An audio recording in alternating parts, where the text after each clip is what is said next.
से लोकसभा चुनाव लड़ने का इशारा कर दिया है। उन्होंने बयान दिया कि अमेठी की जनता गांधी परिवार के सदस्य को अपना प्रतिनिधि बनाना चाहती है और उम्मीद करती है कि वो अमेठी से चुनाव लड़े। ये यहां पर रॉबर्ट वाड्रा कहते हुए नजर आए हैं। यानी उन्होंने अपनी दावेदारी देखिए एक संदेश के तौर पर या फिर इशारों में दे दिया है कि वो अमेठी से चुनावी मैदान में उतर सकते हैं। जो वहां की अभी सांसद हैं उनसे वो अमेठी के लोग बहुत परेशान हैं। वो चाहते हैं कि गांधी परिवार का कोई भी सदस्य वापस आए। वहाँ वो भारी बहुमत से जिताएंगे। यहाँ तक कि वो मेरे से भी प्रेरणा करते हैं और आशा करते हैं कि मैं वहाँ अपना पहला कदम अगर राजनीति में रखता हूँ और सांसद बनने की सोचता हूँ तो मैं अमेठी को ही रिप्रेजेंट करूँ।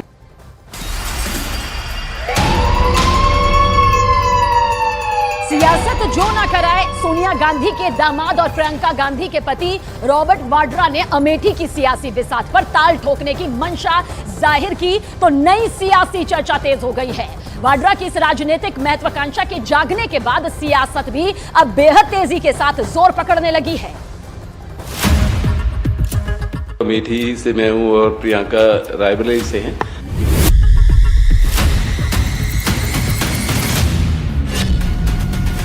सियासत में रॉबर्ट वाड्रा की एंट्री की तैयारी।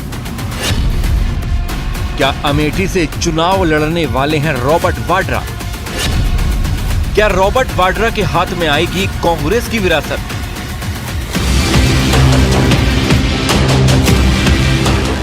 ये सवाल इत्तेफाकन नहीं है, क्योंकि रॉबर्ट वाड्रा जो इशारा कर रहे हैं वो तो यही कहता है कि सोनिया गांधी के दामाद और प्रियंका गांधी के पति रॉबर्ट वाड्रा भी अब अमेठी से लोकसभा चुनाव लड़ सकते हैं। सुनिए क्या दलील और क्या पिच तैयार की है रॉबर्ट वाड्रा ने। जो वहाँ की अभी सांसद हैं उनसे वो अमेठी के लोग बहुत परेशान हैं। वो चाहते हैं कि गांधी परिवार का कोई भी सदस्य वापस आए। वहाँ वो भारी बहुमत से जिताएंगे। यहाँ तक कि वो मेरे से भी प्रेरणा करते हैं और आशा करते हैं कि मैं वहाँ अपना पहला कदम अगर राजनीति में रखता हूँ और सांसद बनने की सोचता हूँ तो मैं अमेठी को ही रिप्रेजेंट करूँ। यही वजह है कि जिस ग्राउंड पर रॉबर्ट वाड्रा अमेठी के रण में कूदने की मंशा जाहिर कर रहे हैं वो ग्राउंड ही अपने आप में सारी कहानी बयां करता है। शायद यही वजह है कि रॉबर्ट वाड्रा बीजेपी के निशाने पर आ गए हैं। जमीनी पकड़ रखने वाले कांग्रेस पार्टी के तमाम नेता एक एक करके कांग्रेस पार्टी से अपना हाथ छुड़ा रहे हैं। ऐसे में अब एक बहुत जमीन पर व्यापक प्रभाव रखने वाले नेता रॉबर्ट वाड्रा ने अब इच्छा जताई है कि वो भी चुनाव लड़ना चाहते हैं, क्योंकि जमीनों से उनका विशेष जुड़ाव है। तो अभी जमीनी नेता के आने से कांग्रेस पार्टी की जमीन कितनी मजबूत होगी ये तो वक्त बताएगा। ऐसे लोग जो अमेठी से पलायन कर गए, जिनका 5 साल से अमेठी से उत्तर प्रदेश से कोई लेना देना नहीं है, वो ये तय करेंगे। ये निर्णय अमेठी की जनता को करना है और अमेठी की जनता भारतीय जनता पार्टी के साथ है। इतना ही नहीं, बीजेपी नेता तरुण चुग ने इसे एक बार फिर कांग्रेस की वंशवाद वाली राजनीति से जोड़ दिया। केवल गांधी नाम लेकर अपनी राजनीति करना और ऐसा सोचना कि ये वंश ही उन्हें सब कुछ दिलाएगा। अब देश की जनता परिवारवाद से हाथ जोड़ बैठी है और लोकतंत्र के लिए परिवारवाद एक घातक। मौजूदा वक्त में कांग्रेस और यूपी के समीकरणों की बात करें तो यूपी से कांग्रेस के हिस्से में 17 सीटें आई हैं। इनमें से सिर्फ 3 सीटों पर अब तक उम्मीदवारों का ऐलान नहीं हुआ है, जिनमें रायबरेली और अमेठी की सीट है। तो क्या इन दोनों सीटों पर कांग्रेस की उलझन रॉबर्ट वाड्रा और प्रियंका गांधी को टिकट देने के बाद खत्म होगी?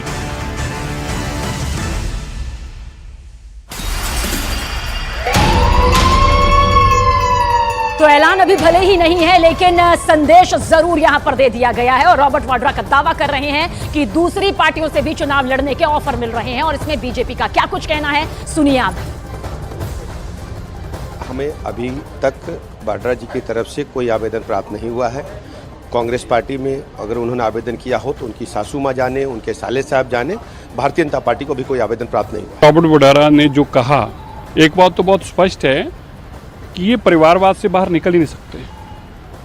अब देखो रॉबर्ट क्या बोल रहे हैं जी कि मेरे से उम्मीद करते हैं। फिर भी तुम क्या हो, तुमसे उम्मीद करते हैं?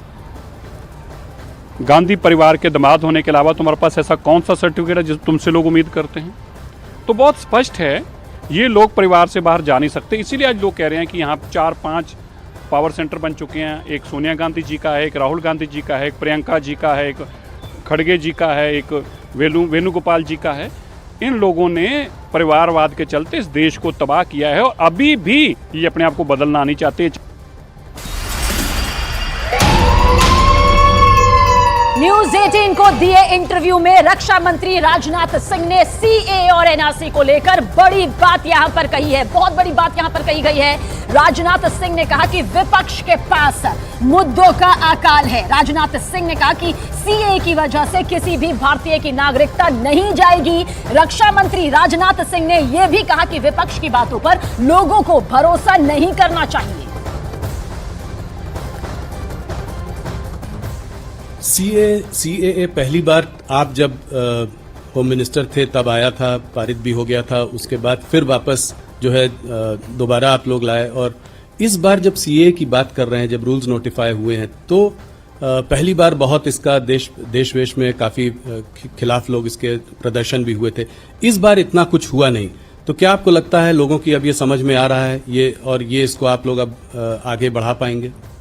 देखिए, मैं समझता हूं कि सबसे बड़ा संकट यदि विपक्ष के पास है तो सबसे बड़ा संकट है उनके पास मुद्दों का अकाल है और उनके पास ऐसे एजेंडा आइटम्स नहीं हैं ताकि जनता को विश्वास दिला सकें, भरोसा दिला सकें कि हमारी सरकार बनेगी तो हम ये करेंगे।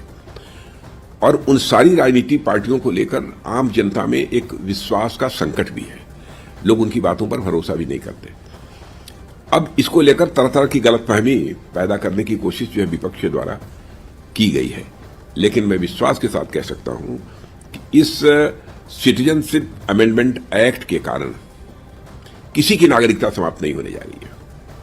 कल ममता बनर्जी ने कहा है कि लोग वोट नहीं दे पाएंगे जब ये हो जाएगा, तो और उसके पीछे डीएमके ने भी कहा है कि इसको हम होने नहीं देंगे। हेल्दी डेमोक्रेसी में इस तरीके से जनता को गुमराह नहीं किया जाना चाहिए। और मैं समझता हूं ममता जी को भी जानकारी होगी इस सच्चाई की कि इस नागरिकता कानून यानी सिटीजनशिप अमेंडमेंट एक्ट के कारण किसी की नागरिकता जाने वाली नहीं है। जी। अगर क्रोनोलॉजिकली देखें तो सीएए के बाद नेशनल रजिस्टर ऑफ सिटीजन्स भी आना चाहिए, एनआरसी आना चाहिए। इसके बारे में क्या बुरा है? जो भारत के नागरिक हैं, ये उनका रजिस्टर तैयार होता है, इसमें किसी को क्यों आपत्ति होनी चाहिए? और एक गलतफहमी राहुल जी और पैदा करने की कोशिश की जा रही है कि दुनिया किसी देश का कोई मुसलमान यदि मान लीजिए सिटीजनशिप लेना चाहता है किन्हीं विशेष परिस्थितियों में, जी, उसको सिटीजनशिप नहीं मिलेगी।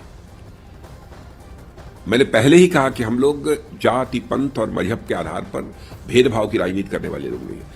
कोई यदि ऐसी विशेष परिस्थितियां होती हैं और कोई यदि भारत की नागरिकता लेना चाहता है तो उस पर भी हमारी सरकार विचार कर सकती है। और मैंने स्वयं जिस समय यह बिल तैयार हो रहा था उस समय भी हमने नागरिकता दी है अदनान स्वामी को।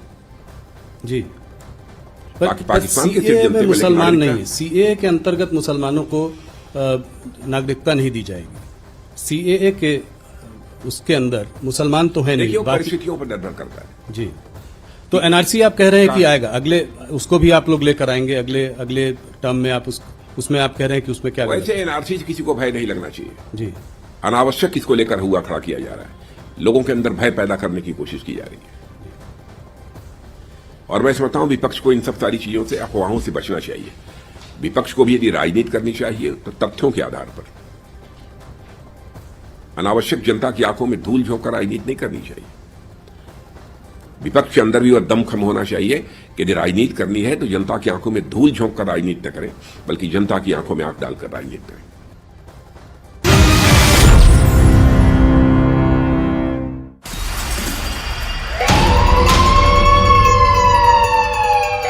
और न्यूज 18 से एक्सक्लूसिव बातचीत में राजनाथ सिंह ममता सरकार पर जमकर बरसे। रक्षा मंत्री राजनाथ सिंह ने कहा कि पश्चिम बंगाल में सरकार नाम की कोई चीज नहीं बची है। उन्होंने मौजूदा चुनाव में पश्चिम बंगाल में पश्चिम बंगाल में 40 में से 36 सीटें जीतने का बड़ा दावा भी किया। बंगाल में आपको क्या लग रहा है? पिछली बार एक अच्छा प्रदर्शन था, 18 सीटें आई थी 40 में। 18। उसके बाद आप विधानसभा का चुनाव हारे, जीत का माहौल बना हुआ था, मगर सिर्फ 77 सीटें ले आए। और इस बार क्या देख रहे हैं आपको क्या लग रहा है? इतनी बात तो पक्की है कि पहले से अधिक सीटों पर विजय प्राप्त होगी। कितनी अधिक?